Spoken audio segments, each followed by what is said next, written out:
Episode 71 to 75। आपको मुझे क्या समझते हैं?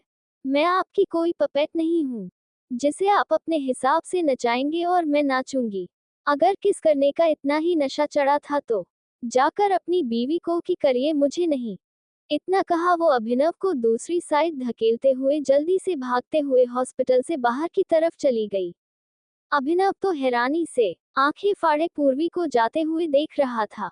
पूर्वी के कहे शब्दों को याद कर अभिनव अपने मन में बोला, बीवी, मेरी बीवी कहाँ से आई? पूर्वी की तरफ देखा जिसकी आंखें नम हो गई थी। अभिनव उससे कुछ बोलता कि पूर्वी ने अपनी पूरी ताकत लगाकर उसे दूर धकेल दिया और गुस्से में एक थप्पड़ खींचकर अभिनव के गाल पर जड़ दिया। पूर्वी के ऐसे थप्पड़ मारने से अभिनव बिल्कुल चौंक गया। उसे यकीन ही नहीं हो रहा था कि पूर्वी ने उसे थप्पड़ मारा है। वो हैरानी से पूर्वी को देख रहा था। वही पूर्वी गुस्से भरी निगाहों से उसे देखते हुए बोली, आपकी हिम्मत भी कैसे हुई है मेरे साथ ये सब करने की? आप मुझे क्या समझते हैं? मैं आपकी कोई पपेट नहीं हूँ जिसे आप अपने हिसाब से नचाएंगे और मैं नाचूंगी। अगर किस करने का इतना ही नशा चढ़ा था तो जाकर अपनी बीवी को कि करिए, मुझे नहीं। इतना कहा वो अभिनव को दूसरी साइड धकेलते हुए जल्दी से भागते हुए हॉस्पिटल से बाहर की तरफ चली गई। अभिनव तो हैरानी से आंखें फाड़े पूर्वी को जाते हुए देख रहा था। पूर्वी के कहे शब्दों को याद कर अभिनव अपने मन में बोला, बीवी, मेरी बीवी कहाँ से आई?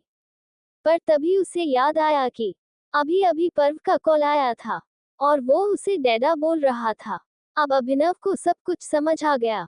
वो अपने गाल पर एक हाथ रख उसे सहलाते हुए बोला, ये तुमने बिल्कुल ठीक नहीं किया बेबी गर्ल, पर कोई बात नहीं, इसका हिसाब में लेकर रहूंगा, वो भी सूद समेत। इतना कहते हुए वो उसने अंगूठे से अपने होठों को रब किया और बोला, और इसका भी। ये बोल उसके होठों पर एक तिरछी स्माइल आ गई। अभिनव इसी तरह स्माइल करते हुए आरजू के वार्ड की तरफ अपने कदम बढ़ा दिया। वो अभी भी पूर्वी के बारे में सोच रहा था और न जाने क्यों उसे पूर्वी की बॉडी से आ रहे हैं ये फ्रेग्रेंस कुछ अलग ही एहसास कर रहे थे। तो वो खुद से बोला, मुझे क्यों पूर्वी की बॉडी के फ्रेग्रेंस जानी पहचानी सी लग रही थी।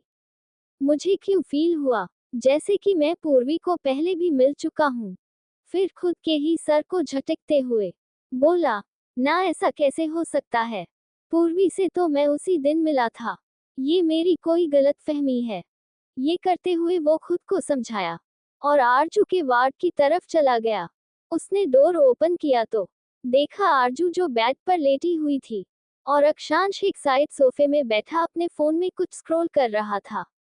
वो अपने मन में बोला, बताओ, मैं इसके कारण उस जंगली बिल्ली को हैंडल कर रहा था और यहाँ ये मेरा बेवकूफ दोस्त अपनी बीवी से इतना दूर सोफे पर बैठा मोबाइल चला रहा है। सच में ये एक नंबर के अनरोमांटिक इंसान है। क्या प्यार देगा ये मेरी बहन को? फिर वो आरजू की तरफ देखकर मन में बोला, और मेरी प्यारी बहन देखो, कितनी मुरझाई हुई सी लग रही है। क्योंकि जब पति प्यार देगा ही नहीं तो बीवी का चेहरा मुरझा ही जाएगा ना। ये कहते हुए वो अक्षांश की तरफ देखकर मुंह बना लिया और बोला, कितना कितना बोरिंग है मेरा दोस्त, कहीं से भी नहीं लगता कि मेरा दोस्त है। अचानक ही आरजू की नजर अभिनव पर गए तो वो मुस्कुराते हुए धीमी आवाज में बोली, भाई, आप यहाँ कैसे? अभिनव आरजू के मुंह से अपने लिए भाई और सुना तो वो मुस्कुरा उठा। वो जल्दी से आरजू के पास गया और बोला, तुमने मुझे अभी भी भाई बुलाया ना, प्लीज फिर से कहना। तो आरजू होठों पर मुस्कुराहट लिए हुए बोली, भाई। फिर से अपने लिए भाई सुनकर अभिनव खुश होकर बोला, देखा यक्षांश, मुझे स्लीपिंग ब्यूटी ने भाई बुलाया है। यक्षांश उसे अजीब नजर से देखा। फिर उसकी नजर आरजू पर गए तो आरजू अपनी नजरें नीचे कर ली। तभी अभिनव बोला, मैं तो भूल गया था कि तुम्हारी आवाज आ गई है। तुम अब ठीक हो गई हो। आरजू बस मुस्कुरा रही थी। तभी अचानक अभिनव बोला, ये तो इतनी खुशी की बात है। और ये मेरा घोंचू दोस्त कैसे मोबाइल में घुसा हुआ है? अरे कुछ पार्टी वार्टी करनी चाहिए तुझे, पर तू ऐसे बैठा हुआ है जैसे मोबाइल में कोई बहुत बड़ा खजाना हो और तू उसी में डूबा हुआ है। अक्षांश उसे बोलते हुए देखकर बोला, अच्छा, अगर ऐसा है तो तू ही कुछ पार्टी दे दे, आखिर मेरी वॉइस तेरी बहन है तो तू ही इसको पार्टी दे दे। तो अभिनव तुरंत बोला, हाँ क्यों नहीं, मैं तो दूंगा ही। इतना कहते हुए उसने आरजू की तरफ देखते हुए पूछा, स्लीपिंग ब्यूटी बताओ तुम जल्दी से क्या खाओगी। तो आरजू ने मुंह बना लिया और बोली, भाई मुझे कुछ भी खाना अलाउड नहीं है, मैं बाहर का कुछ नहीं खा सकती। तभी नजवाड़ में आए और बोली, आप लोग क्या कर रहे हैं, अभी पेशेंट को बाहर का कुछ नहीं खाना है, ऐसे अनहाइजीन चीज खिलाकर आप उन्हें बीमार करेंगे क्या। नर्स की बात सुनकर अभिनव कुछ बोलता है, उससे पहले ही यक्षांश बोला, हाँ हाँ इसे समझाए, गलती किसी और की नहीं इसी की है, बहुत प्रेम बहन जाग रहा है इसे, इसलिए ये भूल गया कि अभी हम लोग अस्पताल में और इसे यहाँ पार्टी करनी है। तो नर्स गुस्से से अभिनव की तरफ देखती और बोली, आप इतने बड़े आदमी होकर इस तरह की हरकतें कर रहे हैं, आप कोई छोटे बच्चे नहीं जो आपको समझाना पड़े। तो अभिनव तुरंत बोला, सॉरी वो मैं भूल गया था। नर्स फिर अपने साथ लेकर आई बॉल को वही साइड टेबल पर रखा और बोली, मैम ये आपका डिनर है, आप कर लीजिएगा। तभी अक्षांश बोला, डोंट वरी, आप जाइए, मैं अपनी वाइफ को डिनर करा दूंगा। ये सुनकर नर्स ने सुनकर अपना सर हिलाया और एक नजर घूरकर अभिनव की तरफ देखते हुए वहां बाहर चली गई। अभिनव नर्स के इस तरह से घूरने पर मुंह बना लिया। वही अक्षांश को तो अभिनव की चेहरे को देखकर बहुत हंसी आ रही थी। हंसी तो आरजू को भी आ रही थी। आरजू धीरे से अभिनव के कंधे पर हाथ रखा और धीमी आवाज में बोली, कोई बात नहीं भाई, जब मैं ठीक हो जाऊंगी तब आप मुझे पार्टी दे देना। अभिनव ये सुनकर खुश हो गया और बोला, हाँ हाँ क्यों नहीं, आखिर पार्टी तो बनती है, बस एक बार तुम पूरी तरह से ठीक हो जाओ, फिर मैं तुम्हें खुद अपने साथ बाहर घूमने के लिए भी ले चलूंगा और पार्टी भी दूंगा। अभिनव की बात पर आरजू खिलखिलाकर हंसने लगी। वही यक्षांश सोफे पर बैठा था और सब कुछ देख रहा था और गुस्से से जल भून रहा था। वो अपने मन में बोला, इस तरह से तो ये कभी भी मेरे साथ नहीं हंसी, और देखो कैसे मेरे दोस्त के साथ हंस रही है। कोई बात नहीं बीवी, तुम्हें देख लूंगा मैं, गिन गिन कर बदला लूंगा मैं तुमसे। यक्षांश मन में ये कह रहा था और यक्षांश कुछ सोचकर वो मुस्कुराने लगा। आरजू जो कि अभी अभिनव से बात कर मुस्कुरा रही थी, वो अचानक ही यक्षांश की गहरी नजरों को खुद पर फील की तो अपनी नजरें उठाकर देखी तो यक्षांश को खुद की तरफ देख मुस्कुराते हुए देखकर घबरा गई। आरजू को इस तरह से घबराते देख यक्षांश को और भी ज्यादा मजा आ रहा था और उसके होठों की स्माइल और गहरी हो गई। आरजू तुरंत अपने नजरें वापस से अभिनव की तरफ करके उसकी बातों पर मुस्कुराने लगी। कुछ देर बाद आरजू अपने एक हाथ को आगे बढ़ाकर जैसे रही पास में रखे बाउल को उठाने वाली थी कि अभिनव ये देख लिया। वो तुरंत बोला, अरे तुम रहने दो, मैं आज अपने हाथों से तुम्हें खिला देता हूँ। आरजू मना करते हुए धीमी आवाज में बोली, नहीं भाई, मैं खा लूंगी। लेकिन अभिनव बोला, नहीं मैं कह रहा हूँ ना। इतना कहते हुए अभिनव उठा और जैसे ही वो बाउल को लेने के लिए अपने एक हाथ को आगे बढ़ाया कि उससे पहले ही किसी ने उस बाउल को अपने हाथों से मजबूती से पकड़ लिया। ये देख अभिनव और आरजू दोनों ही चौंक गए। सामने यक्षांश खड़ा था जो कि अभिनव को घूरते हुए उससे बोला, तू परेशान मत हो, अपनी वाइफ के लिए मैं हूँ, मैं उसे खुद अपने हाथों से डिनर करा दूंगा।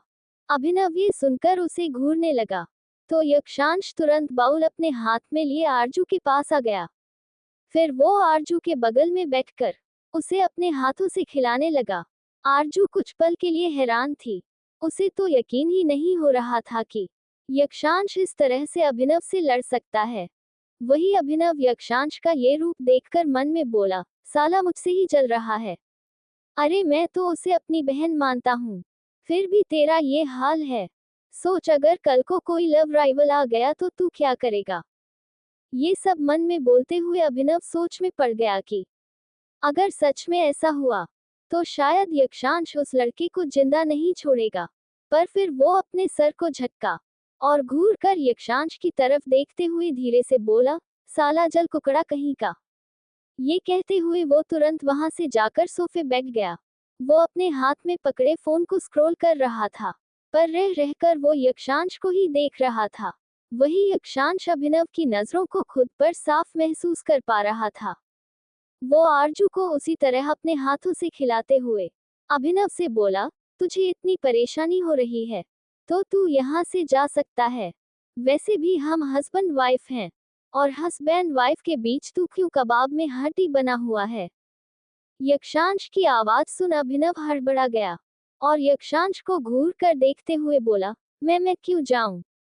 परेशानी मुझे नहीं, परेशानी तुझे हो रही है।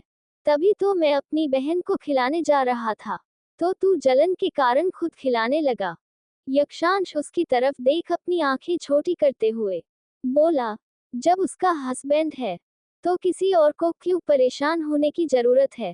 यक्षांश की बात सुनकर अभिनव कुछ बोलता कि उससे पहले ही आरजू बोली, आप लोग लड़ क्यों रहे हैं? आरजू की धीमी मगर प्यारी आवाज सुन दोनों ही बिल्कुल शांत हो गए। फिर यक्षांश प्यार से आरजू की तरफ देखते हुए बोला, हम लड़ नहीं रहे हैं, हम तो ऐसी बातें कर रहे थे।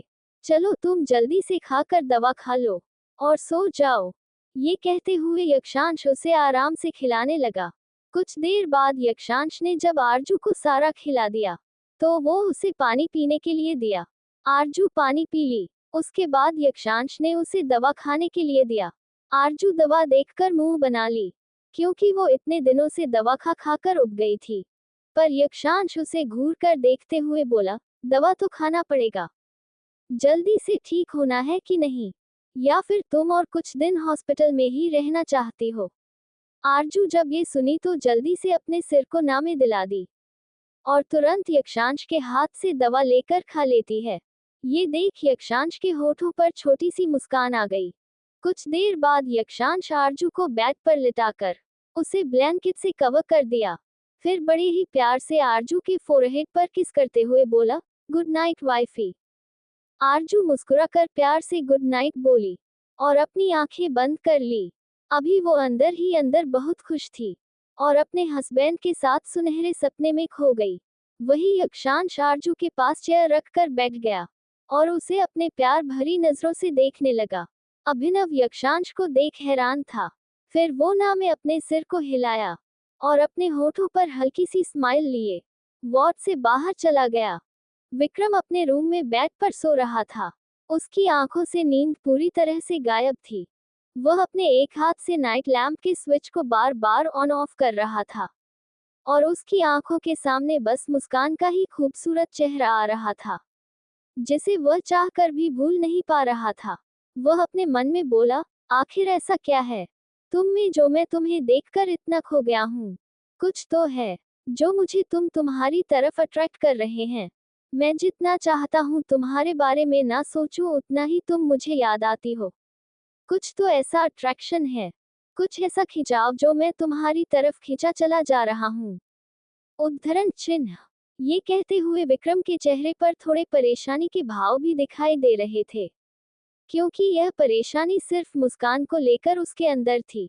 शायद उसके दिल में मुस्कान के लिए कुछ अलग ही फीलिंग्स जाग रहे थे, जिन्हें वह चाहकर भी इग्नोर नहीं कर पा रहा था। वह खुद से बोला, नहीं, अब मुझे उस लड़की के बारे में नहीं सोचना। ये कहते हुए वह की सोने की कोशिश करने लगा, पर उसकी आंखों से नींद जैसे कोसों दूर थी। वह बार बार इधर उधर करवटें बदल रहा था, लेकिन उसे नींद नहीं आ रही थी। काफी देर तक कोशिश करने के बाद वह बेड पर से उठा और वही साइड में रखे टेबल पर से सिगरेट का बॉक्स उठाया और उसे लेकर बालकनी में चला गया। सिगरेट जलाकर उसके लंबे लंबे कश लेने लगा। अभी वह सिंपल एक लोअर में था और उसकी अप्पर बॉडी नेकेड थी। उसकी बॉडी भी काफी अच्छी थी। उसने भी जिम करके खुद को कुछ काफी अच्छे से मेंटेन कर रखा था। हाँ, ये बात और थी कि यक्षांश के बराबरी विक्रम नहीं कर सकता था, क्योंकि यक्षांश की बॉडी कुछ अलग ही थी, जिसे देखकर लड़कियां पागल हो जाती थी। अभिनव खुले आसमान की तरफ देखे जा रहा था और अभी भी उसके ख्यालों में सिर्फ और सिर्फ मुस्कान ही छाई हुई थी। मुस्कान के बारे में सोचते हुए उसकी आंखों के सामने मुस्कान का दर्द भरा चेहरा आ गया। वो खुद से बोला, तुम्हारी आंखों में एक अलग ही दर्द और खालीपन सा दिखाई देता है। मुझे पता लगाना होगा कि आखिर क्यों तुम इतना डरी हुई सी रहती हो। क्या तुम्हारे ससुराल वाले तुम्हें टॉर्चर करते हैं? ये सोचते हुए विक्रम अपना फोन निकाल और एक नंबर डायल किया। कुछ रिंग्स जाने के बाद दूसरी तरफ से कॉल पिक हुआ, तो विक्रम ऑर्डर देते हुए बोला, मैं तुम्हें एक लड़की का लोकेशन बताता हूँ। वहां पर मुस्कान नाम की एक लड़की है। मुझे उसकी सारी डिटेल्स चाहिए। एवरीथिंग, कुछ भी नहीं बचना चाहिए। विक्रम के बोलने पर दूसरी तरफ से कुछ कहा गया, जिसे सुनकर विक्रम तुरंत कॉल कट कर दिया। कॉल कट करने के बाद विक्रम खुद से बोला, अब पता चल जाएगा कि आखिर तुम्हारे साथ क्या प्रॉब्लम है। क्या है ऐसा जो मैं नहीं देख पा रहा हूँ? क्या है ऐसा तुम्हारी आंखों में दर्द? उस दर्द का कारण क्या है? वो सब कुछ मुझे पता चल जाएगा। ये सब कुछ बोलते हुए विक्रम अभी भी पहचान था, और वह एक के बाद एक लगातार सिगरेट के कस लिए जा रहा था। कुछ देर बाद विक्रम गहरी सांस लिया और बालकनी से वापस रूम में आया और रूम में आकर बेड पर लेट गया। कुछ देर की कोशिशें के बाद आखिरकार इस बार विक्रम को नींद आ गया। वहीं दूसरी तरफ रीना जी अपने रूम में थी और उन्हें अपने बेटे की बार बार याद आ रही थी। वह खुद से बोले, हाँ, सुबह से मैं एक बार भी विक्रम को नहीं देखी हूँ। जरा देखकर आती हूँ कि वह किस हाल में है। ये कहते हुए वह अपने रूम से सीधे विक्रम के रूम में गई। विक्रम को ऐसे आराम से सोते देख तो रीना जी मन में बोली, पूरे दिन न जाने कहाँ था ये लड़का, और अब इस तरह से सो रहा है जैसे मानो वर्षों से सोया ना हो। अरे इसका बाप तो निठल्ला है, ये भी निठल्ले ही निकाला।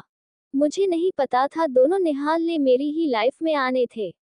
अरे मैं तो ये सोचकर उसके बाप से शादी की थी कि शायद इतने बड़े घर का बेटा है तो कुछ तो समझदारी होगा, पर नहीं, वह एक नंबर का बेवकूफ निकला। पहले जब उसका बड़ा भाई था तो वह उससे सब कुछ हड़प रहा था, और अब बड़े भाई का बेटा आ गया, वह इस पूरे जायदाद पर कुंडली मार कर बैठ गया। पर इस बार मैं ये सब कुछ नहीं होने दूंगी। ये जायदाद मेरी है और मैं ये जायदाद को अपना करूंगी, तो वही रीना रावत, चाहे इसके लिए मुझे किसी की जान क्यों ना लेनी पड़े। ये बोलते हुए रीना जी का चेहरा बहुत ही खतरनाक हो गया था। अचानक ही वो खतरनाक हंसी हंसने लगी और कुछ देर तक विक्रम को देखने के बाद वहां से सीधे अपने रूम में चले गए। उनकी हरकतों से साफ पता चल रहा था कि उन्हें अपने बेटे से कोई लगाव नहीं है। उन्हें तो सिर्फ खानदान की प्रॉपर्टी से मतलब है। वहीं दूसरी तरफ पूर्वी हॉस्पिटल से भागकर सीधे अपार्टमेंट आ गई थी। वह अपार्टमेंट में आकर अपने रूम में बैठे बस रोए जा रही थी। उसके आंसू रुक ही नहीं रहे थे। उसकी नजर जब अपने हाथ पर गए, जहां पर अभिनव के उंगलियों के निशान साफ साफ दिखाई दे रहे थे, उन निशान को देखकर पूर्वी के आंसू और भी तेजी से गिरने लगे। वह इस तरह रोते हुए बोली, क्यों मेरे साथ हमेशा ये सब होता है? क्यों क्यों मुझे हर कोई सिर्फ दर्द देने के लिए रहता है? क्या मैं इतनी बुरी हूँ? भगवान, एक मेरी अच्छी सी दोस्ती तो है इस दुनिया में, और अब मैं उससे भी नहीं मिल सकती। मैंने तो अपना सब कुछ खो दिया। आपने तो मुझे एक माँ ही दिए थे, वह माँ भी मुझे छोड़कर चली गई। उन्हें बचाने के लिए मैंने खुद को दांव पर लगा दिया। फिर बदले में मुझे क्या मिला? ना ही मेरी माँ है या ना ही मेरा उद्धरण चिन्ह। इतना बोल पूर्वी एकदम से चुप हो गई और उसकी आंखों में दर्द के भाव दिखाई देने लगे। वो अपने आंखों से बह रहे आंसुओं को साफ किया और एक गहरी सांस लेकर बोली, मुझे खुद को संभालना होगा। मैं इस तरह से टूट नहीं सकती। पर उसके आंसू रुक ही नहीं रहे थे। इस समय रूम के अंदर कोई आया। पूर्वी अचानक किसी के आने से चौंक गई। वो अपनी नजर ऊपर करके देखी तो सामने खड़े इंसान को देख उसकी आंखों में गुस्सा उतर आया। वो गुस्से में बोली, अब आप यहाँ क्यों आए हैं? अब क्या मुझे यहाँ से भी भगाना चाहते हैं? पहले ही मुझे मेरे दोस्त से तो दूर कर दिए, अब क्या चाहते हैं आपकी? मैं हमेशा के लिए उसकी नजरों से भी दूर चली जाऊं। ठीक है, अगर आप यही चाहते हैं तो मैं यहाँ से भी चली जाऊंगी। उद्धरण चिन्ह। ये कहते हुए पूर्वी जल्दी जल्दी एक बैग लेकर उसमें अपने कपड़े डालने लगी और कपड़े डालकर पैक कर रही थी। ये देखकर वह इंसान एकदम से पूर्वी का हाथ पकड़ा। पूर्वी खुद को छुड़ा रही थी, लेकिन उस इंसान ने उसका हाथ पकड़ते हुए कहा, क्या पागलपन है पूर्वी? ये बेवकूफ़ी करना बंद करो। हाँ, मैं मानता हूँ कि मैं उस वक्त गुस्से में तुम्हें बोल दिया था कि तुम आरजू से दूर रहो, पर इसका मतलब यह नहीं कि तुम हमेशा के लिए उससे दूर हो। मैं चाहता था कि मेरे दोस्त और आरजू के बीच जो भी गलतफहमियां हैं, जो भी परेशानी है, वह दूर हो जाए। उन दोनों के बीच की दूरियां मिट जाए। पर तुम तो उसका कुछ और ही मतलब निकाल ली। मैं कभी भी तुम्हें आरजू की लाइफ से दूर जाने के लिए नहीं बोला हूँ। पूर्वी अपने हाथ को झांकते हुए अभिनव को दूर की ओर बोली, मुझे अब कोई भी एक्सप्लेनेशन नहीं सुना आपका। अब मुझे यहाँ एक पल भी नहीं रहना। अगर मेरी फ्रेंड पूछे कि मैं कहाँ गई तो बोल दीजिएगा कि मैं कहीं चली गई और आपको नहीं पता कि मैं कहाँ गई। या फिर आप मेरे बारे में कुछ उल्टा सीधा भी बोल सकते हैं, जिससे मेरी फ्रेंड मुझसे नफरत करने लगे। फिर तो आपको कोई प्रॉब्लम ही नहीं होगी। ये कहते हुए पूर्वी एक बार फिर से अपने सामान पैक करने लग गई। अभिनव को खुद की हरकतों पर गुस्सा आ रहा था। वह एक बार फिर से पूर्वी को रोकने के लिए उसके पास गया और बोला, पूर्वी, यह पागलपन करना बंद करो। हाँ, मैं मानता हूँ कि मैं गुस्से में उस वक्त बोल दिया था, पर अब मैं ये भी तो कह रहा हूँ कि तुम यहाँ से कहीं नहीं जाओगे, क्योंकि तुम और आरजू दोनों बहुत अच्छे दोस्त हो। और जितना तुम आरजू को समझती हो, उतना शायद ही कोई समझता होगा। और अभी उसे सबसे ज्यादा तुम्हारी जरूरत है। उद्धरण चिन्ह। पूर्वी अभिनव की बात पर उसकी तरफ देखी और एक तंज भरी मुस्कुराहट के साथ बोली, वह क्या बात है? अभी कुछ देर पहले तो आप मुझे ये कह रहे थे कि आरजू को आपकी फ्रेंड की जरूरत है, और आप बोल रहे हैं कि राजू को मेरी जरूरत है। मानना पड़ेगा आपको कितनी सफाई से आप झूठ बोलते हैं। अपने एक बात पर कायम क्यों नहीं रहते? खैर छोड़िए, मुझे आपकी कोई बातों में कोई इंटरेस्ट नहीं है। मुझे अपना सामान पैक करना है, क्योंकि अब मैं आप लोगों की लाइफ में इंटरफेयर नहीं करना चाहती। इतना कहते हुए वो कपबोर्ड का सारा सामान निकाल उसे बैग में पैक करने लग गई। कुछ ही देर में उसका बैकपैक हो गया, क्योंकि उसके पास ज्यादा कपड़ा तो था नहीं। कुछ कपड़े थे जो कि उसे आरजू नहीं दिलाए थे, और कुछ एक्सेसरीज के सामान। वह सबको पैक करके जैसे ही बैग अपने हाथ में लेकर जाने लगी, अभिनव एकदम से उसका बैग पकड़कर खींच छीन लिया। ये देखकर पूर्वी उसे बैग को अपनी तरफ खींचने लगी। अभिनव भी बैग को अपनी तरफ खींचा रहा था और पूर्वी अपनी तरफ, दोनों खींचे जा रहे थे कि अचानक ही बैग का लटकना टूट गया। जहां बैग अभिनव के हाथ में था और उसका पकड़ने वाला हिस्सा पूर्वी के हाथ में। पूर्वी हैरानी से अपने हाथ में पकड़े बैग के लटकने को देख रही थी। वहीं अभिनव भी हैरानी से कभी पूर्वी के हाथ की तरफ देखता, तो कभी खुद के हाथ की तरफ। पूर्वी गुस्से से अभिनव को घूरने लगी। तभी अभिनव अपने होठों को मुस्कुराहट लिए बैग को एक साइड रखा और बोला, देखो, बैग भी नहीं चाहता था कि तुम जाओ यहाँ से। पूर्वी गुस्से से अभिनव की तरफ बढ़ी और बोली, मैं आपको छोड़ूंगी नहीं। आप खुद को समझते क्या है मिस्टर? इतना कहते हुए वह अभिनव के बिल्कुल पास गई और उसके शर्ट के कॉलर को पकड़कर हिलाने लगी। अभिनव खुद को छुड़ा रहा था, लेकिन पूर्वी उसे छोड़ नहीं रही थी। अभिनव एकदम से पीछे की तरफ हटने लगा। दोनों ही ध्यान नहीं दिए। अभिनव पीछे की तरफ हटते हुए एकदम से बेड से टकराया और सीधे बेड पर गिर गया। पूर्वी, जो कि अभिनव के शर्ट को पकड़ी हुई थी, वो अभिनव के ऐसे गिरने पर वो भी उसके साथ ही बेड पर गिर गई। और अचानक ऐसे गिरने से दोनों के ही होंठ एक दूसरे के होठों से जुड़ गए। उन दोनों के जिस्म भी एक दूसरे से जुड़े थे। ये होते ही दोनों ही हैरान रह गए। दोनों की ही शरीर में एक साथ 440 वोल्ट का करंट दौड़ गया। दोनों आंखें फाड़े एक दूसरे की तरफ देख रहे थे और उनके होंठ अभी भी एक दूसरे के होठों पर जुड़े हुए थे।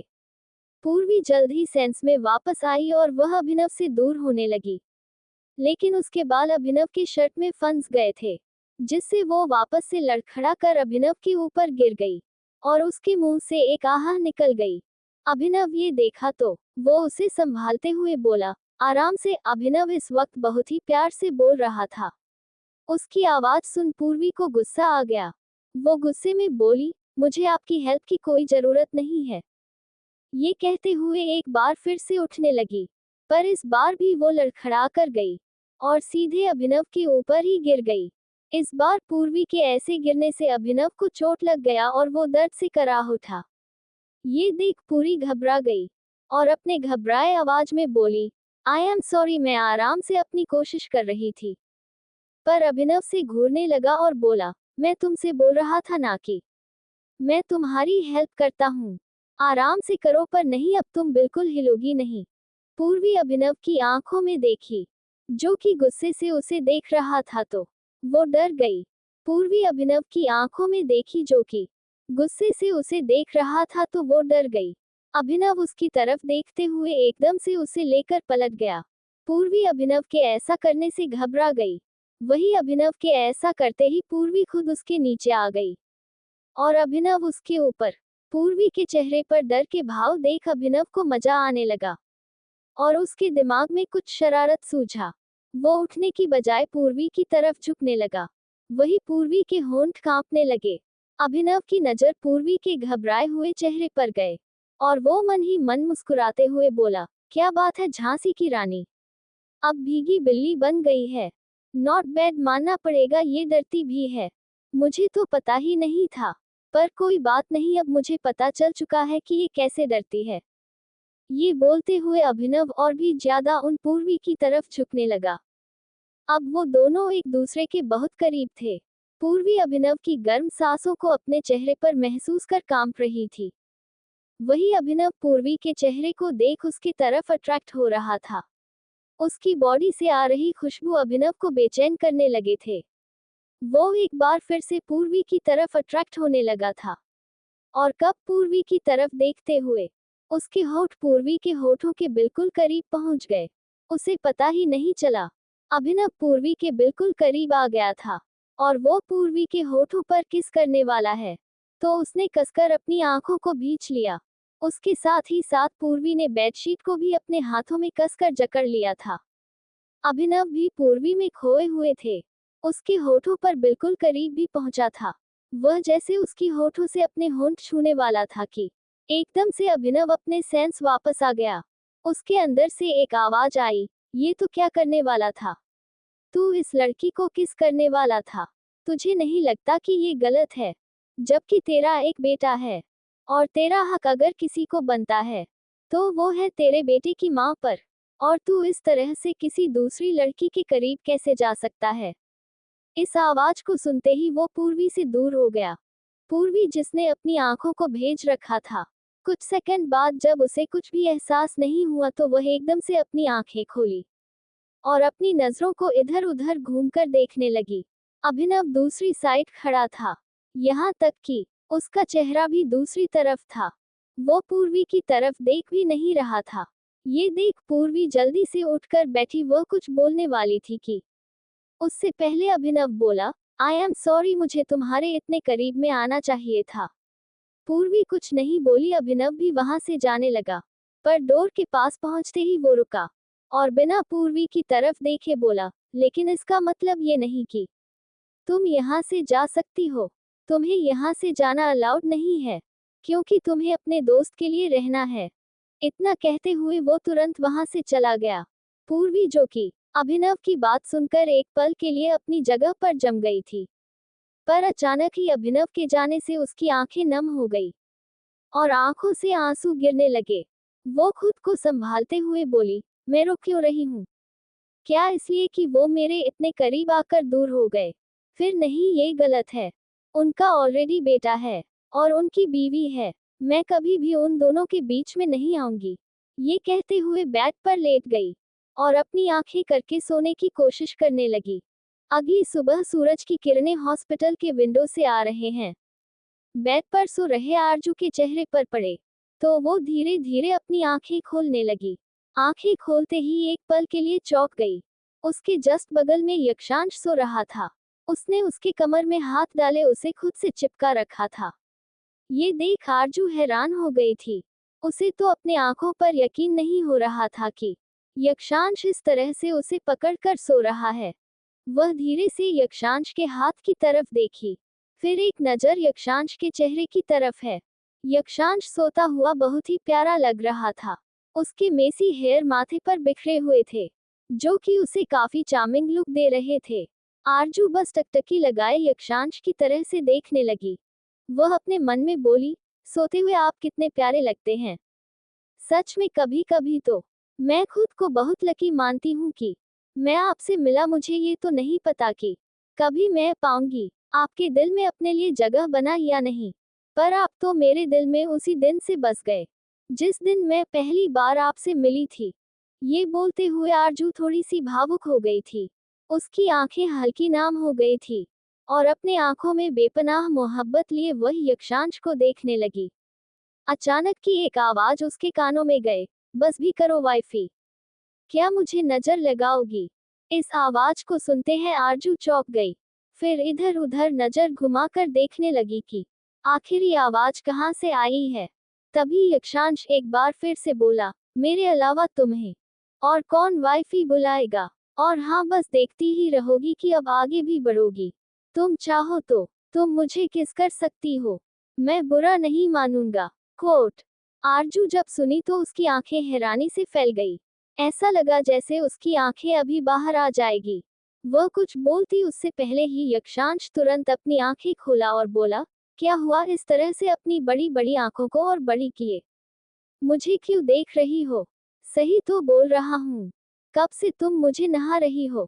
चाहे तो तुम मुझे किस कर सकती हो, आखिर मैं हूं तो तुम्हारा ही, और जितना हक मेरा तुम पर है उतना ही तुम्हारा भी मुझ पर है।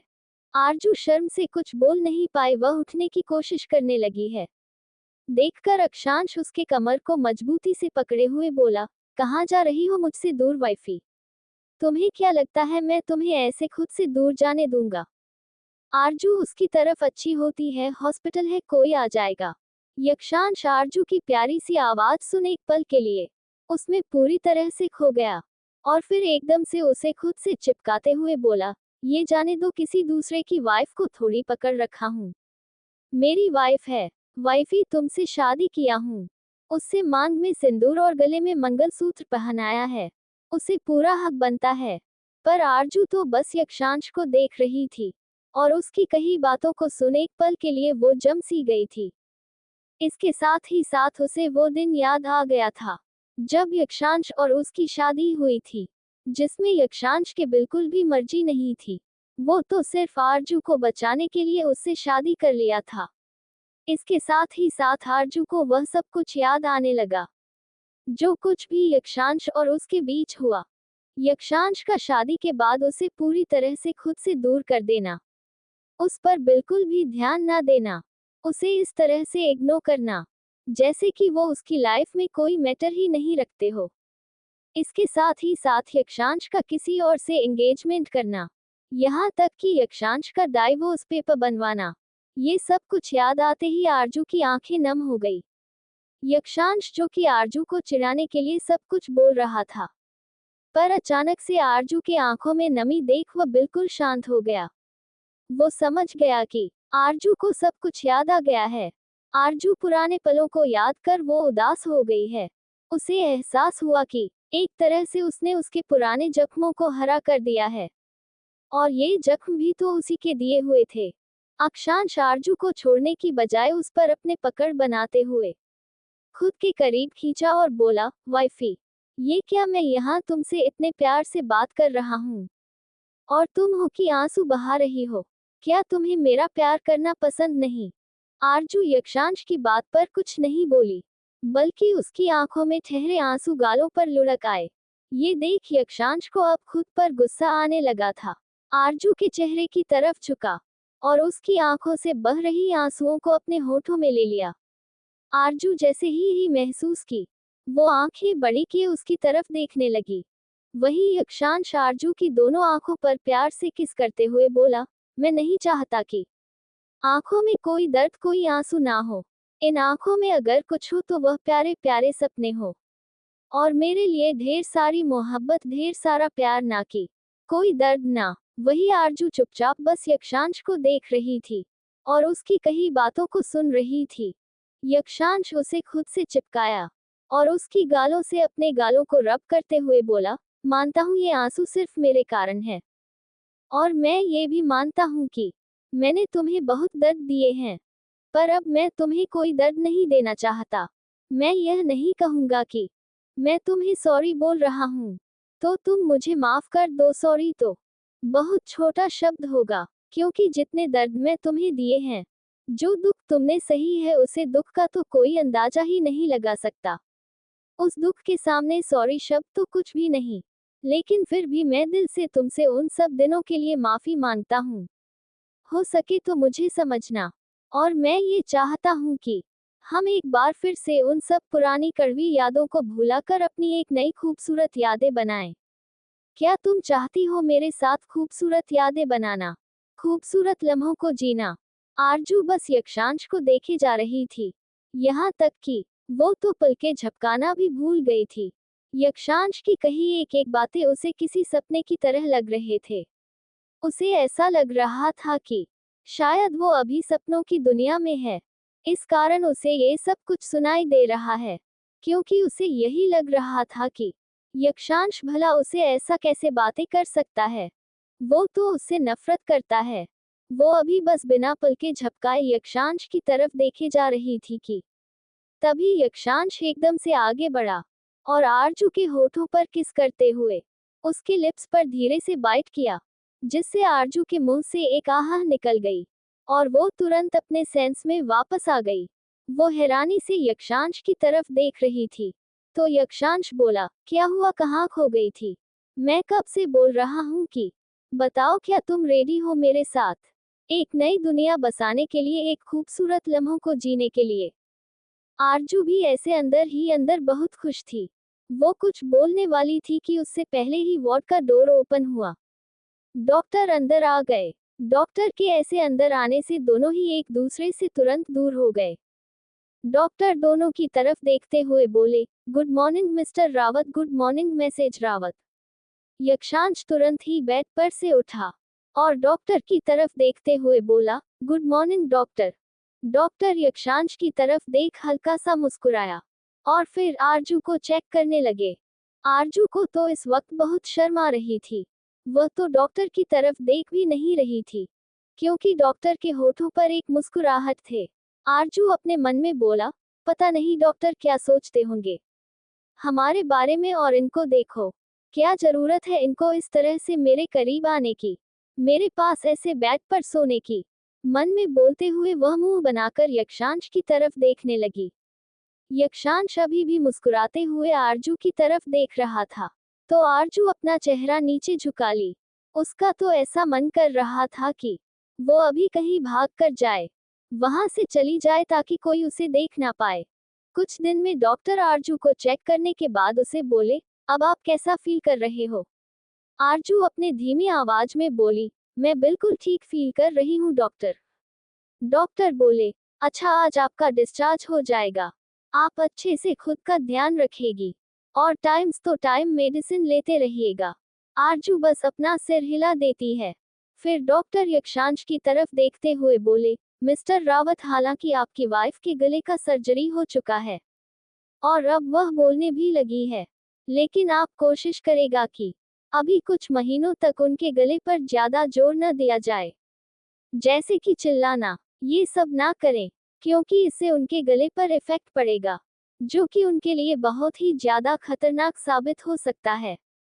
डॉक्टर अच्छा जगह सुना तो तुरंत बोला, ओके, मैं पूरी कोशिश करूंगा कि मेरी वाइफ को किसी तरह का कोई स्ट्रेस ना हो, जिस कारण उन्हें उसे चिल्लाना या सीखना पड़े। डॉक्टर यह सुनकर चले गए। डॉक्टर के जाने के बाद यक्षांश एकदम से आरजू के पास आ गया। अभी आरजू कुछ बोलती उससे पहले ही यक्षांश उसे पकड़कर किस करने लगा। यक्षांश के ऐसे अचानक से किस करने से आरजू हैरान थी, क्योंकि यक्षांश ने ये सब कुछ इतना अचानक से किया था कि उसे यकीन ही नहीं हो रहा था कि यक्षांश ऐसा कुछ भी कर सकता है। वही यक्षांश बड़े ही प्यार से आरजू के होठों पर किस कर था। किस करने के बाद उसने धीरे से उसके होठों को छोड़ा और प्यार से उसके फोरहेड पर किस करते हुए बोला, मैं बहुत खुश हूँ वाइफी की। अब हम यहाँ से जाने वाले हैं और उसके बाद हम दोनों एक दूसरे के साथ में। इतना बोल यक्षांश रुक जाता है। वही आरजू यक्षांश की बातें सुनकर हैरान थी। उसकी सांसें तेज हो चुकी थी और उसका गला सूखने लगा था। यक्षांश आरजू के चेहरे के भाव को देख मन ही मन मुस्कुरा रहा था। वह आरजू के कान के पास अपने होंठ ले गया और बोला, फिर हम दोनों एक दूसरे में खो गए। आरजू जैसे ये सुनती है वह घबरा जाती है और वो एकदम से यक्षांश को खुद से दूर करते हुए बोली, क्या कर रहे हैं आप? अभी हम हॉस्पिटल में हैं। यक्षांश ने ये सुना तो बोला, बस इसीलिए तो तुम बच जा रही हो, क्योंकि अगर हॉस्पिटल में नहीं होते तो शायद मैं तुम्हें अब तक बहुत सारा प्यार कर चुका होता। आरजू जैसे जैसे यक्षांश की बातें सुन रही थी, शर्म के कारण उसके गाल लाल हो रहे थे। वो अपनी नजरों को नीचे झुकाकर बोली, कोमा, बस करिए और जाइए जल्दी से यहाँ से। आरजू ये कहते हुए यक्षांश को दूर धकेलने की कोशिश करने लगती है। ये देख यक्षांश एकदम से उसे पकड़ लेता है और फिर अपने दूसरे हाथ से उसके बालों को अपने हाथों में लेता है और उसके चेहरे को अपने चेहरे के बिल्कुल करीब खींचकर बिना वक्त गवाए उसके होठों पर किस करने लगता है। आरजू एक बार फिर से शॉक्ड हो गई थी। यक्षांश की हरकतें उसके दिल में खलबली मचा रही थी। अभी यक्षांश आरजू के लिप्स पर किस कर ही रहा था कि उसी समय वार्ड का डोर ओपन हुआ और अभिनव दनदनाते हुए अंदर आया। उसने ये भी ध्यान नहीं दिया कि अभी आरजू और यक्षांश किस पोजीशन में है। वहीं आरजू और यक्षांश की नजर जैसे ही अभिनव पर पड़ी, आरजू तुरंत यक्षांश को दूर धकेलने लगी। अभिनव ने भी जब नजर उठाकर ऊपर देखा तो चौंक गया। वह मुंह बनाकर बोला, क्या कर रहा है? कल रात से तू मेरी बहन के पीछे पड़ा है। अरे उसे कुछ तो थोड़ा आराम करने दे, वह बीमार है और तू इस तरह से उसका फायदा उठा रहा है, बेशर्म इंसान। यक्षांश अभिनव को घूर कर देखते हुए मन में बोला, ये साला, ये तो हर वक्त कबाब में हड्डी बन जाता है।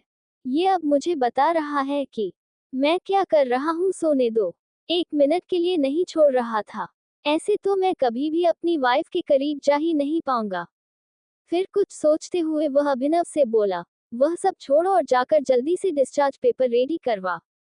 अभिनव जब ये सुनता है तो उसने यक्षांश को घूर कर देखा और बोला, मैं क्यों जाऊं? तेरी बीवी है, तू जाना अपनी वाइफ के लिए डिस्चार्ज पेपर रेडी करवा। मैं क्यों जाऊं? अभिनव की बात सुनकर यक्षांश बोला, मैं तो चला जाता, पर अब तू फ्रेश होकर आया है तो क्यों ना तू ही जाकर डिस्चार्ज पेपर रेडी करवा दे। उद्धरण चिन्ह। यक्षांश की बात पर अभिनव गुस्से से उसे घूरने लगा, पर फिर ना चाहते हुए भी वो पैर पटकते हुए वहां से डिस्चार्ज पेपर रेडी कराने के लिए चला गया।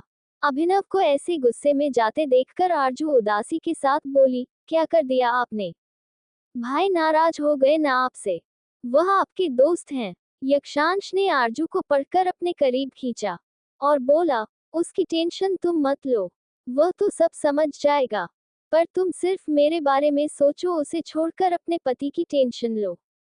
यक्षांश की बात सुनकर आरजू बोली, लेकिन मैं आपकी टेंशन क्यों लूं, आपको क्या हुआ है?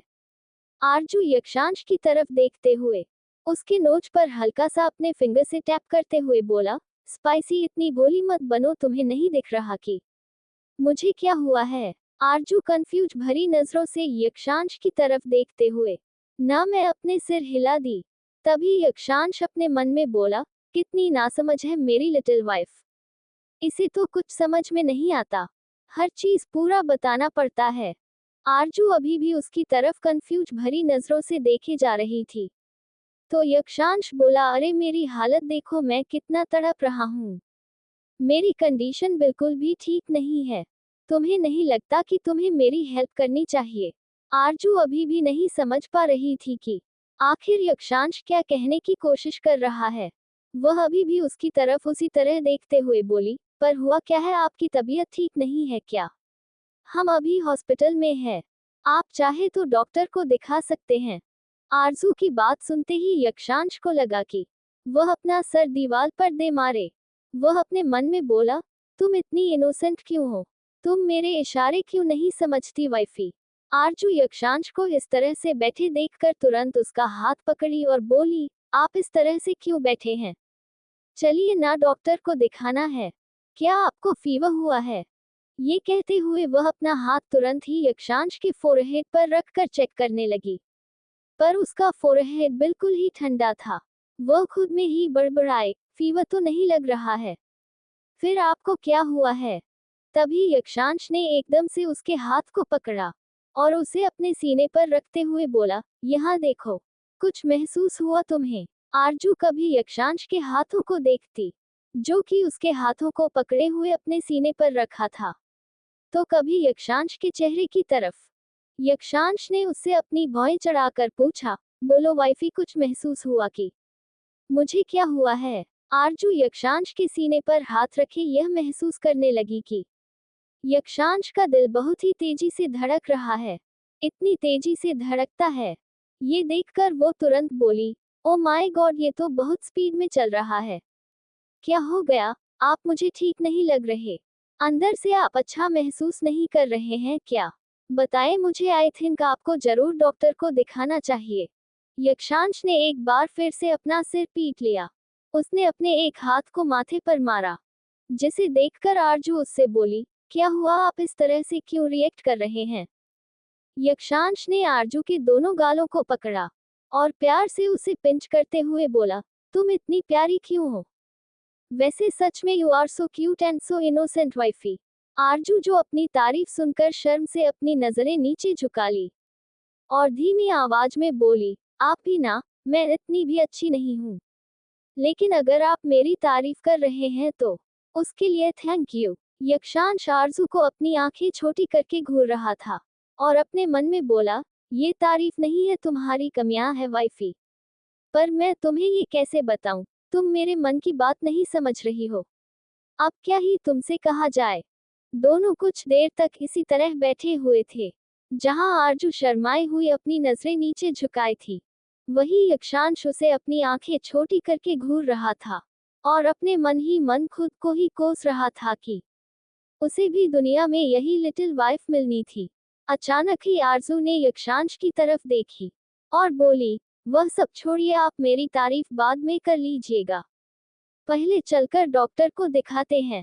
Coat dot. आरजू के इस तरह से बोलने पर यक्षांश बोला, मैं खुद को दिखा लूंगा, तुम रेडी हो जाओ, क्योंकि अभिनव जल्द ही डिस्चार्ज पेपर लेकर आता होगा। मैं भी तब तक फ्रेश होकर आता हूँ। इतना कहते हुए वो आरजू के फोरहेड पर हल्का सा किस किया और फिर तुरंत वहां से वॉशरूम में चला गया।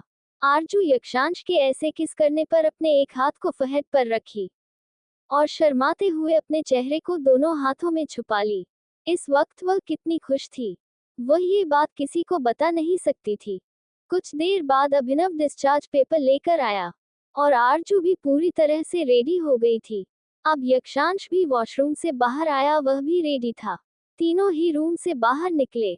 आरजू, जो धीमे कदमों के साथ चलकर आ रही थी, ये देखकर यक्षांश ने एकदम से आरजू को अपनी गोद में उठा लिया। यक्षांश के ऐसे उठाने से आरजू घबरा गई। वो अपनी घबराई हुई आवाज में बोली, आप क्या कर रहे हैं, मैं चलूंगी, मेरे पैर में दर्द नहीं है। यक्षांश आरजू की तरफ एक नजर घूर कर देखा और थोड़ी धीमी आवाज में वार्निंग देने वाले अंदाज में बोला, अगर तुम जरा सा भी हिली डुली तो तुम सोच लो, मैं अभी यही सबके सामने तुम्हें किस कर लूंगा। अक्षांश के ऐसे बोलने पर आरजू मुंह बनाकर उसे देखते हुए अपने मन में बोली, इनका हमेशा यही है, ये हमेशा अपने मन का करते हैं, और जब मैं इनकी मन वाली नहीं करने देती तो ये मुझे धमकी देने लगते हैं। ये कहते हुए आरजू ने अपना चेहरा दूसरी तरफ मोड़ लिया। अभिनव ने एक नजर यक्षांश के खिले हुए चेहरे की तरफ देखा और फिर मन में मुस्कुराने लगा। अभिनव यक्षांश को देख खुश था। उसे अच्छा लग रहा था कि उसके दोस्त को अब अपनी मोहब्बत का एहसास हो चुका है और वो अब अपनी बीवी की केयर करने लगा है। अभिनव अपने मन में बोला, बस इन दोनों का प्यार ऐसे ही बना रहे, किसी की भी नजर ना लगे इन्हें। कुछ देर बाद वो दोनों ही अस्पताल से बाहर आए। उनकी कार पहले से रेडी थी। यक्षांश आरजू को इस तरह गोद में लिए कार के बैक सीट पर जाकर बैठ गया। अभिनव ड्राइवर के बगल वाली सीट पर जाकर बैठ गया। आरजू यक्षांश की गोद में से उठने की कोशिश करने लगी, लेकिन यक्षांश ने उसे इतना कसकर पकड़ रखा था कि वो हिल भी नहीं पा रही थी। ये देखकर आरजू मुंह बनाकर बोली, छोड़ो मुझे, क्या कर रहे हो? अब तो मुझे छोड़ दीजिए, यहाँ बैठना है, चलना नहीं। यक्षांश आरजू की बात सुनकर उसके चेहरे पर आए बालों की लटों को कान के पीछे करते हुए बोला, क्यों तुम्हें मेरी गोद में बैठना अच्छा नहीं लग रहा? आरजू जो अब क्या ही बोलती, अच्छा तो उसे बहुत लग रहा था, लेकिन उसे शर्म आ रही थी। इस कारण वह यक्षांश से दूर भगाने की कोशिश कर रही थी। वही यक्षांश आरजू के चेहरे को ही देख रहा था। इस समय आरजू के चेहरे पर शर्म के कारण लाली छाई हुई थी, और उसके गालों की लाली को देख यक्षांश मुस्कुराने से खुद को रोक नहीं पाया। वह धीरे से उसके कानों के पास झुका और बोला, बस करो वाइफी, अगर इससे ज्यादा शर्माओगी तो मैं खुद पर कंट्रोल नहीं कर पाऊंगा, और वैसे भी तुम्हें इस तरह से देखकर मैं अपना कंट्रोल खो रहा हूँ। I can't control myself. Yakshansh की बातें सुन आरजू बिल्कुल हैरान हो गई। उसने हैरानी से अपनी आंखें बड़ी की और उसकी तरफ देखने लगी, तो यक्षांश ने आरजू की तरफ देख अपनी एक आई ब्लिंक कर दी, जिससे आरजू का मुंह खुला का खुला रह गया। उसे वह पल याद आ गया जब अस्पताल में यक्षांश इसी तरह से परेशान करता था। आरजू गुस्से में उसकी तरफ घूर कर देखने लगी, तो यक्षांश मुस्कुराता है। वही फ्रंट सीट पर बैठा अभिनव रियर व्यू मिरर से उन दोनों को देख रहा था, और उन दोनों को इस तरह से इतने करीब देखकर उसे बहुत अच्छा महसूस हो रहा था। अचानक अभिनव ने अपना फोन निकाला और एक मैसेज किसी को लिखकर सेंड कर दिया। करीब 40 मिनट बाद उनकी कार यक्षांश के अपार्टमेंट के सामने आकर रुकी। ड्राइवर ने जल्दी से बैक सीट का डोर ओपन किया और यक्षांश उसी तरह आरजू को अपनी गोद में लिए कार से बाहर आया। वह अपने तेज कदमों से चलते हुए घर के पास पहुंचा। जैसे ही अंदर जाने वाले थे कि अचानक ही उनके सामने पूर्वी आकर खड़ी हो गई और उन सबको अंदर जाने से रोकते हुए बोली, इतनी क्या जल्दी है अंदर जाने की? इतना कहते हुए वह तुरंत ही आरती की थाली लाई और सबसे पहले उन दोनों की ही आरती की।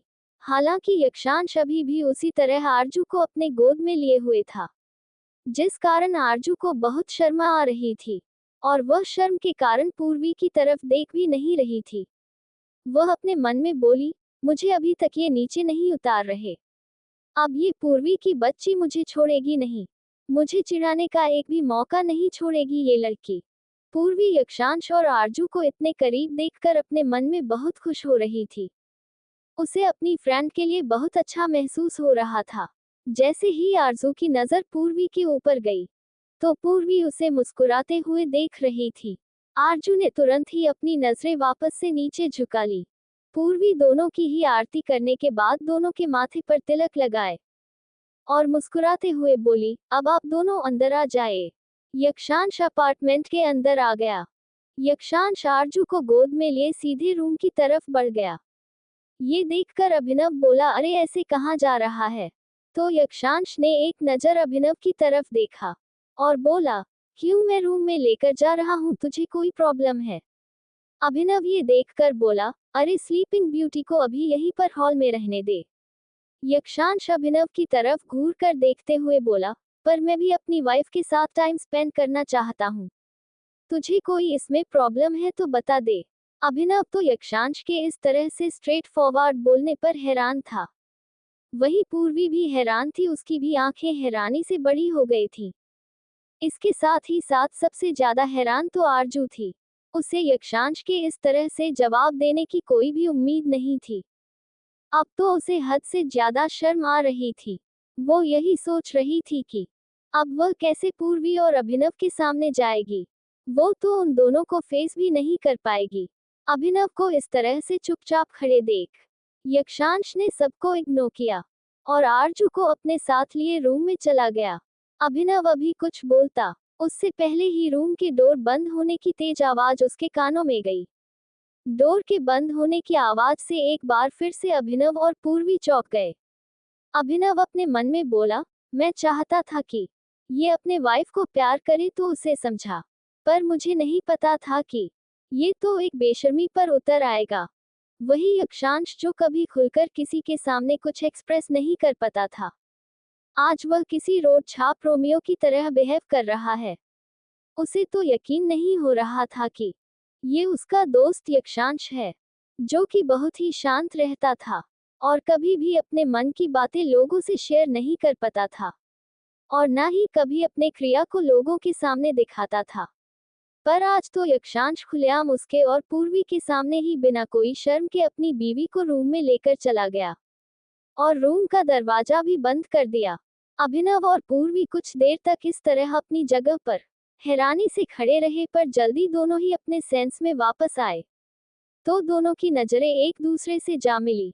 नजरें मिलते ही एक पल के लिए दोनों एक दूसरे को देखने लग गए। अचानक ही उन दोनों को एक बार फिर से कल रात जो भी उन दोनों के बीच हुआ था, दोनों सब याद कर एक दूसरे में खोने लगे थे। वो सब याद आने लगा। फिर दोनों तुरंत ही अपनी नजरों को फेर कर चुपचाप अपने अपने रूम में चले गए। उन दोनों के ही दिल की धड़कनें बढ़े हुए थे। वही अपने रूम में आते ही यक्षांश आरजू को धीरे से बेड पर लिटा दिया। आरजू अभी भी हैरान थी। इसके साथ ही साथ उसे बहुत शर्म भी आ रही थी। वो शर्म और हैरानी भरे नजरों के साथ यक्षांश की तरफ देखने लगे। तो यक्षांश उसके चेहरे की तरफ झुकते हुए बोला, क्या हुआ, वैसे तुम मुझे इस तरह से क्यों देख रही हो? क्या तुम्हारा मेरे साथ कुछ करने का इरादा तो नहीं है? आरजू यक्षांश की बात सुनकर तुरंत उसे बोली, क्या क्या बोल रहा है? मेरा कोई इरादा नहीं है। यक्षांश तुरंत बोला, पर तुम्हारी नजर तो मुझे बता रही है कि जैसे कि तुम कुछ करना चाहती हो। आरजू यक्षांश की बातों को समझ नहीं पा रही थी। वही यक्षांश धीरे धीरे आरजू की तरफ झुकने लगा था। यक्षांश जैसे जैसे आरजू की तरफ झुक रहा था, आरजू भी वैसे ही पीछे की तरफ झुकती जा रही थी। ये देखकर यक्षांश को बहुत मजा भी आ रहा था और खुशी भी मिल रही थी। यक्षांश की नजरें आरजू के गुलाबी होठों पर ठहरे हुए थे। वही आरजू यक्षांश के नजरों का पीछा की तो समझ गई। वो अभी कुछ करती उससे पहले ही यक्षांश मुस्कुराते हुए एकदम से आरजू के होठों को अपने होठों में दबोच लिया। यक्षांश के ऐसा करते ही आरजू की आंखें हैरानी से बड़ी बड़ी हो गई। वही यक्षांश आरजू को बड़े ही मदहोशी के साथ किस करने लगा। यक्षांश के ऐसा करते ही आरजू हैरान थी। वो अपनी आंखें बड़ी बड़ी किए हुई थी। वही यक्षांश तो बड़े ही प्यार से उसे किस कर रहा था। आरजू तो बिल्कुल फ्रिज हो गई थी और वो ना ही हिल रही थी और ना ही कुछ रिएक्ट कर रही थी। यक्षांश ने भी जब अपनी आंखों से आरजू के चेहरे की तरफ देखा, तो वो धीरे से अपने एक हाथ को आरजू के चेहरे के पास ले गया और उसकी आंखों पर अपने एक हाथ रख उसके आंख बंद कर दिया। यक्षांश के ऐसा करते ही आरजू की आंखें अपने आप बंद हो जाती है और अब वो भी यक्षांश की किस में खोने लगती है। वो मदहोश होकर कब यक्षांश की किस में उसका साथ देने लगती है, उसे कुछ पता ही नहीं चलता। और अब दोनों ही एक दूसरे को बड़े प्यार से किस कर रहे थे। यक्षांश तो आरजू का साथ पाते ही बहुत ही ज्यादा खुश हो गया था। वह यही तो चाहता था कि आरजू हमेशा उसकी किस में ऐसे ही साथ दे। कहीं ना कहीं यक्षांश भी जान गया था कि आरजू उससे बहुत प्यार करती है। ये सोचकर यक्षांश बहुत खुश था। किस करते हुए ही यक्षांश आरजू को लेकर पलट गया। अब आरजू यक्षांश के ऊपर थी और यक्षांश बेड पर नीचे की तरफ, जहां आरजू के हाथ धीरे धीरे यक्षांश के बालों में घूम रहे थे, वही यक्षांश के हाथ आरजू की पूरी बॉडी पर घूम रहे थे। दोनों ही मदहोशी के साथ एक दूसरे में खोए हुए थे। दोनों ही एक दूसरे से लिपटे हुए थे और एक अलग ही दुनिया में पहुंच गए थे। दोनों अपनी किस में इतना खो गए थे कि उन्हें ये भी नहीं पता चला कि कब से उनका फोन रिंग कर रहा है।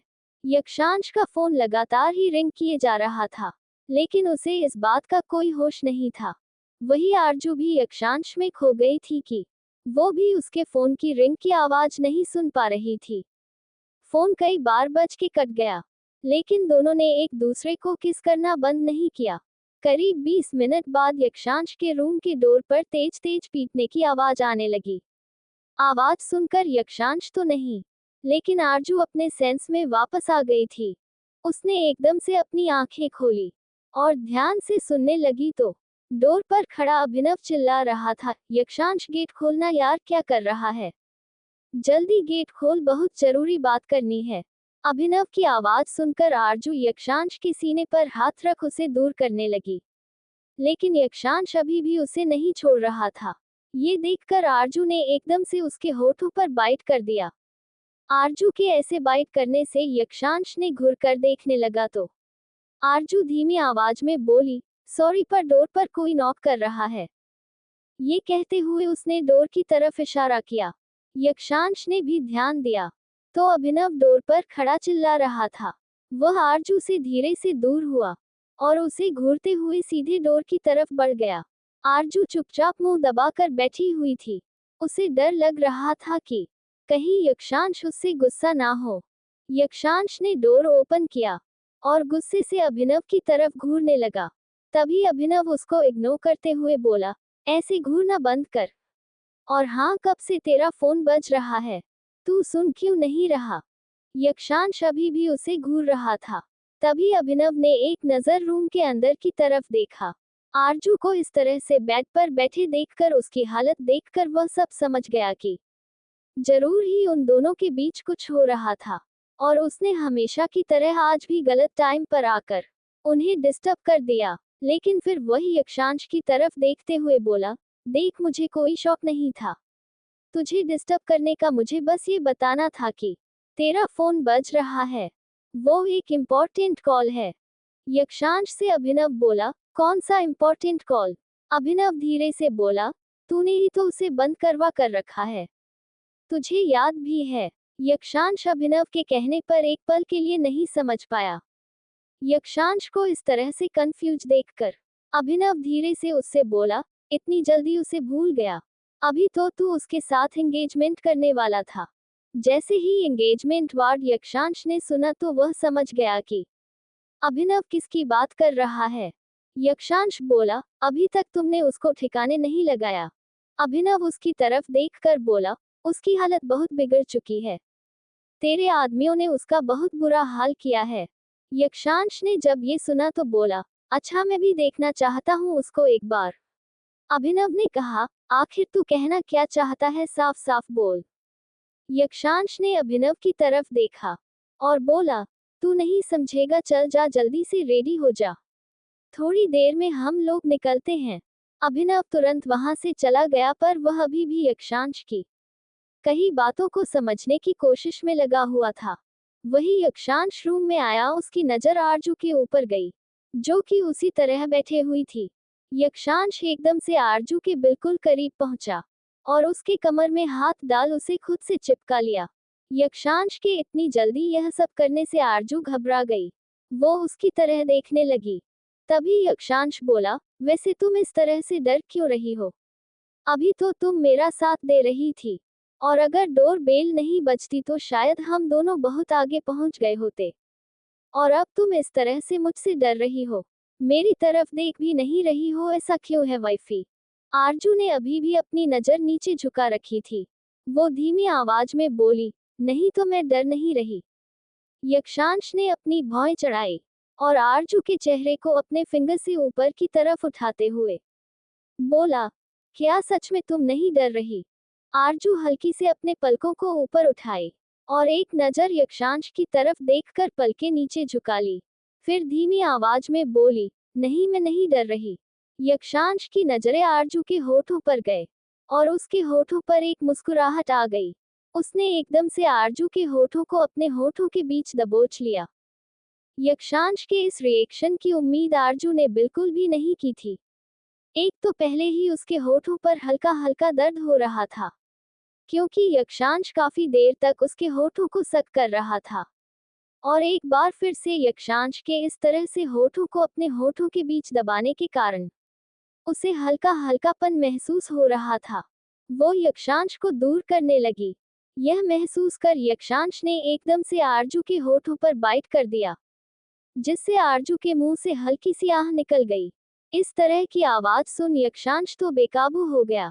उसने बड़े ही मजबूती से आरजू की कमर को पकड़ लिया और बोला, ये पनिशमेंट थी मेरी तरफ से, जो अभी तुमने मेरे साथ किया था वही मैंने तुम्हें लौटा आया है। यक्षांश रावत कभी किसी पर कोई उधार नहीं रखता, बल्कि सूद समेत लौटाता है। अभी तो सिर्फ असल दिया है, सूद देना बाकी है। रात को रेडी रहना, आज यक्षांश रावत तुम्हें अपना बनाएगा। आरजू यक्षांश की बातें सुन शॉक में थी। उसे उम्मीद नहीं थी कि यक्षांश इस तरह से स्ट्रेट फॉरवर्ड होकर यह सब कुछ बोलेगा। वही यक्षांश आरजू के नोज पर हल्का सा किस करते हुए बोला, अभी तो मैं जा रहा हूँ, किसी जरूरी काम से रात के लिए रेडी रहना। और हाँ, वैसे तुम बहुत कमजोर हो और तुम्हारी बॉडी भी पूरी तरह से भारी नहीं है, बट डोंट वरी, मैं हूं ना, मैं तुम्हें बिल्कुल परफेक्ट बना दूंगा। आरजू, जो यक्षांश की बातों को समझ नहीं पा रही थी, वो उसे अजीब नजरों से देखने लगी। तभी यक्षांश ने आरजू को एकदम से पकड़कर खुद के सीने से चिपका लिया। आरजू उसके ऐसा करने पर बोली, कि आप क्या कर रहे हैं? और अभी अभी आपने ऐसा क्यों कहा कि मैं अभी बड़ी नहीं हुई हूँ? यक्षांश ने आरजू को नीचे की तरफ देखने का इशारा किया। आरजू, जो कुछ समझ नहीं। तभी यक्षांश ने उसे गौर से देखने के लिए बोला तो आरजू यक्षांश के इशारों को समझ गई और वो एकदम से यक्षांश को खुद से दूर करते हुए बोली, बेशर्म इंसान। यक्षांश आरजू के मुंह से खुद के लिए बेशर्म शब्द सुनकर तेज तेज हंसने लगा और हंसते हुए बोला, अपनी वाइफ से बेशर्मी नहीं करूंगा तो कैसे करूंगा? अभी तो तुमने मेरी बेशर्मी की लेवल देखा ही नहीं है, जब देखोगी तो तुम्हारा क्या हाल होगा। इतना कहकर एक बार फिर से आरजू के होठों पर किस कर दिया और वहां से वॉशरूम की तरफ चला गया। यक्षांश हंसते हुए चला जाता है। आरजू ने दोनों हाथों में अपने चेहरे को छुपा लिया। उसे इस वक्त बहुत शर्म आ रही थी। इसके साथ ही साथ उसके मन में तो जैसे हजारों लड्डू फूट रहे थे। उसकी तो खुशी का कोई ठिकाना नहीं था कि यक्षांश इस तरह से इतना प्यार भरी बातें कर सकता है। और आज रात तो उनके बीच बहुत कुछ होने वाला है। शायद उनके बीच की सारी दूरियां मिट जाए, इतना सोचकर आरजू मुस्कुराने लगी। कुछ देर में यक्षांश वॉशरूम से बाहर आया और फिर चेंजिंग रूम की तरफ चला गया। थोड़ी देर में वह एक सिंपल सा ब्लैक टी शर्ट लोवर पहनकर बाहर आया। उसके साथ ही उसने ब्लैक कलर की हुडी भी पहन रखी थी। आरजू ने एक नजर यक्षांश की तरफ देखा तो यक्षांश उसके पास आकर उसके गालों पर प्यार से किस करते हुए बोला, वाइफी, मैं कुछ देर के लिए किसी काम से बाहर जा रहा हूँ, तुम अपना अच्छे से ख्याल रखना और हाँ, दवा टाइम पर ले लेना। मैं कोई शिकायत ना सुनूं। अगर कुछ भी शिकायत मुझे सुनने को मिली तो तुम पनिशमेंट के लिए रेडी रहना। किस पनिशमेंट की बात कर रहा है यक्षांश? आखिर यक्षांश कहाँ जा रहा है? आगे क्या होने वाला है? जानने के लिए सुनना ना भूलें। मिस्टीरियस बिलियनेयर हस्बैंड, सिर्फ मेरे MS नॉवल स्टोरी चैनल पर।